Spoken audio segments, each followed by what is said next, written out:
Yeah, I haven't published it yet. I haven't put it on social media yet. So this is something a little special just for Maya and her audience today.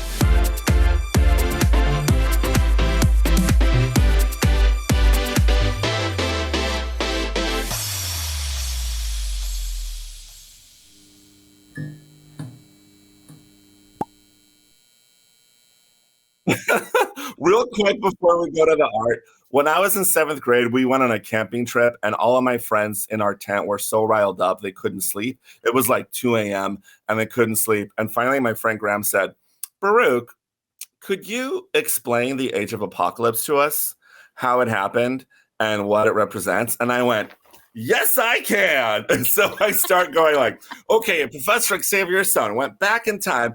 And then I start telling them the entire story of Age of Apocalypse. And in 5 minutes, they were asleep. They just knew that I could talk forever. And literally an hour later, I was like, and that's what happened. And they all were like out cold. And I was like, you guys, I was like, how dare you use me as to get yourselves to go to sleep. But yes, I am an illustrator.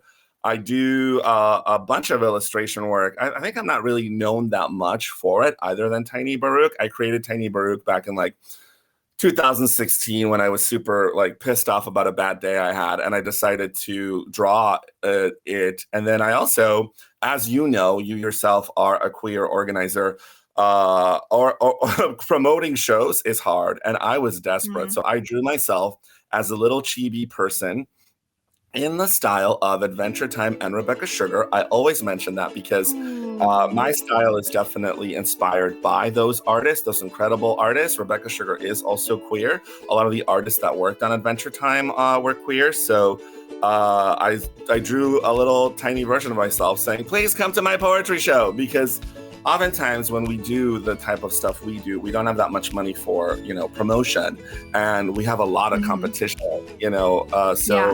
Yeah, and so it started, I drew him once a week, sometimes once a month, and a lot of people ask me why he's called Tiny Baruch, and it's because I, would draw him in these little notebooks that I keep in my back pocket, and I only drew him when I was like waiting in line for a drink. In San Francisco, we have to wait in line for a lot of things, people at home who don't live in San Francisco, waiting in line at the doctor's office, and I was in a bad mood, so I would take out my little notebook and I would draw him as quickly as I could.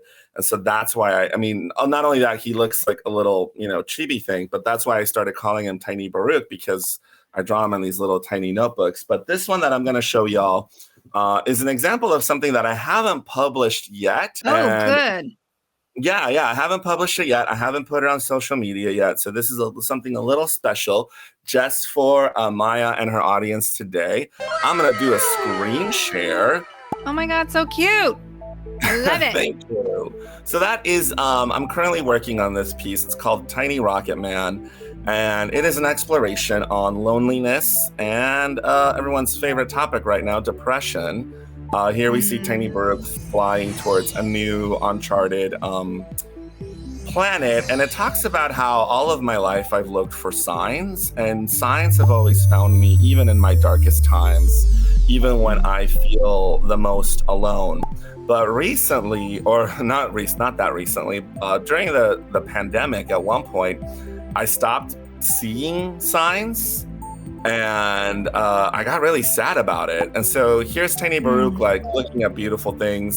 I talk about how, like, when my parents got divorced, I walked through like a storm and then saw a rainbow. And, it sounds, kind of cliche, but when you're a 16-year-old who's thinking his world is over, seeing a rainbow after a storm is quite dramatic and gay and beautiful. But and then here's Tiny Baruch, like, exploring alien life, and it talks about how sometimes you feel like you're doing okay, and then you might not be. So here he starts, he gets scared by this alien, and then he falls backward and falls into a giant canyon and doesn't know where he is. It's very dark, but like we all do, he tries to get out. I feel often folks that struggle with depression, there's all those stories about like, oh, this is how he handled his depression, and that's it, the end. But often that's not what happens. often those of Yeah. us, even though we climb out of the hole, or as my mom calls it, la depre, short for la depresión, Yeah. you fall back into it. And sometimes folks, can get really frustrated when you crawl yourself out of the hole and then you fall right back down. And sometimes Yep. folks feel like giving up. So in this drawing, you can see he's still wearing his little spaceman suit.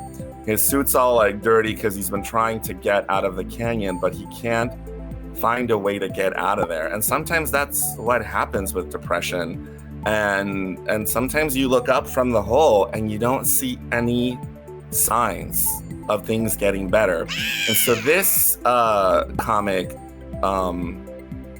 explores that sometimes you do fall into the darkness, and that's okay.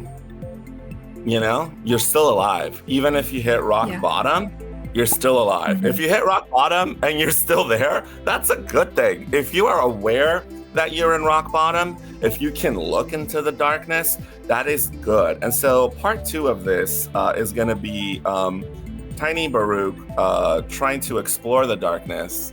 And after feeling sad, he finds an old alien wreckage. He starts building things from the wreckage, and he builds these little claw things, and he pulls himself literally out of the dark. And so the story is about how if you find yourself in the depression hole again and your other tools weren't working, find new ones. Don't give up, because you never know. Even if you get out of depression again, 2 or 3 years from now, you might find yourself there again. And there's nothing wrong with that, and there's nothing wrong with you. So that's kind of the stuff I'm trying to explore with Tiny Baruch right now through my art, whenever I can, and whenever I'm not too depressed to draw him. That's so amazing, and I love that you share. Not only do you have performance, but that you have also been sharing a lot of this on social media. And I just imagining for you a big, book contract or something for you, because I think even now, I mean, whether those of us who have had mental health issues, I think even just now in the pandemic, other people are starting to understand, like, oh, what a challenge it is, to be fearful of the outside, or different issues. And a lot of people might have mental health issues for the first time, because we've been through so much during these times. And yeah, it's just I love that you are taking that and being able to create, and still and put something beautiful out into the world, and is this something that you started, this particular comic that you started during the pandemic, or it's something you started before? Tell me about some of the art how you've been dealing with art and creating during these times that a lot of us have been stuck still at home. I used to the struggle I felt during the pandemic is that before the pandemic, if I was a little stressed out or depressed, I would draw Tiny Baruch, post it on social media, and that would cheer me up. It was one of my coping mechanisms. And the scariest part of the pandemic is that coping mechanism stopped working. I would draw and draw and draw and still feel like shit. I would draw while everything was literally on fire, and there was all those like very like righteous and incredible protests. And I would kind of feel like, maybe art isn't something I should be doing right now. Maybe art isn't like something we need right now. And a lot of us artists felt that guilt, because a lot of what I do isn't political cartoons. And so I felt like, do people want to see Tiny Baruch talking about how much he loves donuts? And I drew him, drawing a donut that says end white supremacy. I drew a donut that said defund the police. In my own way, I tried with Tiny Baruch to tackle the things that I was feeling during that. But it took a lot of work just to do that. I did a series of Tiny Baruch called How to Survive a Pandemic with Tiny Baruch.